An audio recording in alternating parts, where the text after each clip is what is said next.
કંકોત્રી સપાઈ ગઈ અને અમે સુરત જવાની તૈયારી કરી નાખી. ઠેલા વેલા પેક કરીને થઈ ગયા રેડી.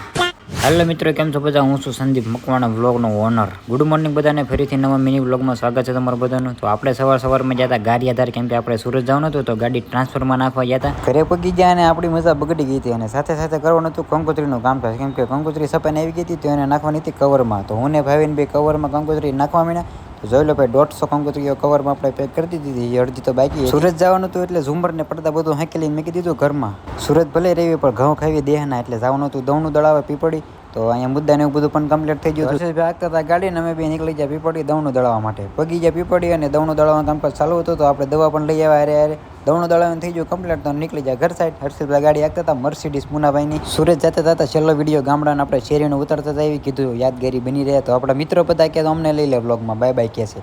પછી પપ્પાએ મારી દીધું ફાટક. આપણે ડેલી અને ઠેલા બેલા કમ્પ્લીટ થઈને નીકળી જાય છે બસમાં બેહવા જવા માટે. શેરીમાં નાખે બેસી જતા બસમાં અને મુદ્દાને એવું બધું કમ્પ્લીટ કરીને છાનામાના ઘડીકામાં બધા બેઠા હતા સોફામાં હાવ મ્યુટ. પીપળીથી બસ પાછી વાળીને હરકડિયા પાછો આવ્યો તો કીધું ગામનો છેલ્લો પેલો નાસ્તો લેતા જ આવીને. સવાર પડી ગયું, પહોંચી ગયા ડાયરેક્ટ સુરત. વિડીયો કેવો લાગ્યો જરૂરથી કહી દેજો મિત્રો.